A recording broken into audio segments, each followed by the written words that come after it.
दूध का दूध, पानी का पानी।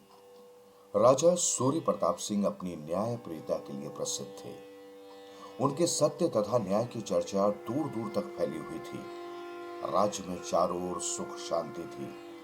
अपराधी राज्य की न्यायप्रियता के कारण अपराध करने का साहस नहीं करते थे। एक दिन राजा दरबार में किसी मंत्रणा में व्यस्त थे। उनके दरबारी तथा मंत्रीगण देश की उन्नति के लिए अपने अपने विचार प्रकट कर रहे थे। तभी दरबार में दो स्त्रियों ने प्रवेश किया। दोनों स्त्रियां आपस में झगड़ रही थी। राजा ने दोनों को शांत रहने का आदेश दिया और शांति पूर्वक अपनी बात बताने को कहा। पहली स्त्री ने अपनी बात कहनी शुरू की। महाराज, मैं एक गरीब ब्राह्मणी हूँ। मेरा पति बाहर देश में काम करता है। ये दूसरी स्त्री मेरी पड़ोसन है। इसका पति भी मेरे पति के साथ ही काम करता है। हम दोनों स्त्रियों को कुछ दिन पहले ही पुत्र की प्राप्ति हुई, किंतु इस दूसरी स्त्री का पुत्र पैदा होते ही मर गया। अब ये स्त्री मेरे पुत्र को अपना पुत्र बताती है।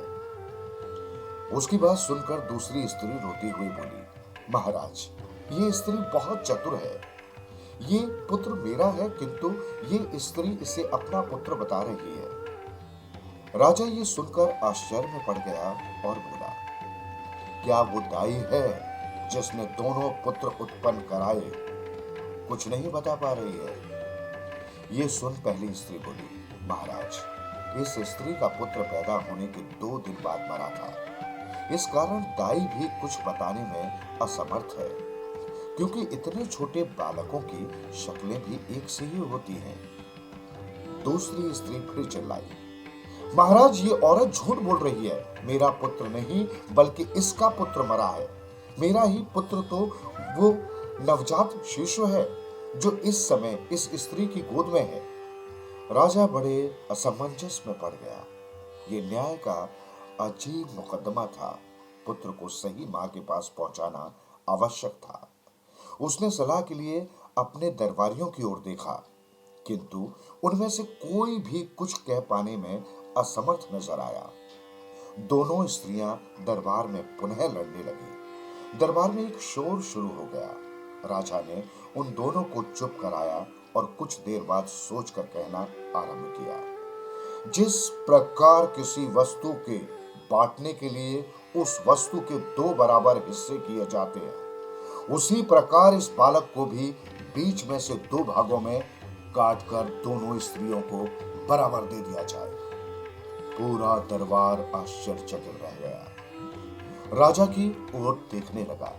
आज उन्हें राजा की न्याय क्षमता पर संदेह उठा था, किंतु राजा का आदेश था, उसे तो पूरा करना ही था। इसलिए जल्लाद को बुलाया गया। वो तलवार लेकर दरबार में हाजिर हुआ। उसने बच्चे को उल्टा टांगा।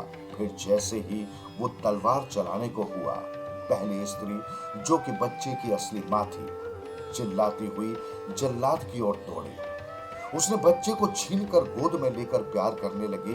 फिर बोली, महाराज, ईश्वर के वास्ते इस प्रकार का न्याय न करें। ये स्त्री चाहे तो इस बच्चे को ले ले, किंतु इस बच्चे की हत्या न करे। ये कहकर वो अपना बच्चा दूसरी वाली स्त्री को सौंप कर रोने लगी। दूसरी स्त्री कुटिलता से मुस्कुरा उठी। उसे लगा कि अब बच्चा उसका हो गया। तब तक राजा ने न्याय का उचित सूत्र पकड़ लिया था। उसने ऐसा विचित्र आदेश दिया भी इसलिए था। वो बोला, कोई भी मां अपनी आंखों के समक्ष अपने पुत्र की हत्या सहन नहीं कर सकती, चाहे इसके लिए उसे अपने पुत्र को छोड़ना क्यों न पड़े। इसलिए ये बच्चा इसी स्त्री का है। अब दूध का दूध, पानी का पानी हो गया। इस दूसरी स्त्री को कारावास में डाल दिया गया। पहली स्त्री राजा के न्याय से अत्यंत प्रसन्न हुई। चारों ओर राजा की जय जयकार होने लगी। वो स्त्री अपना बच्चा लेकर प्रसन्नता पूर्वक अपने घर लौट गई। दरबारी भी राजा के न्याय के कायल हो गए।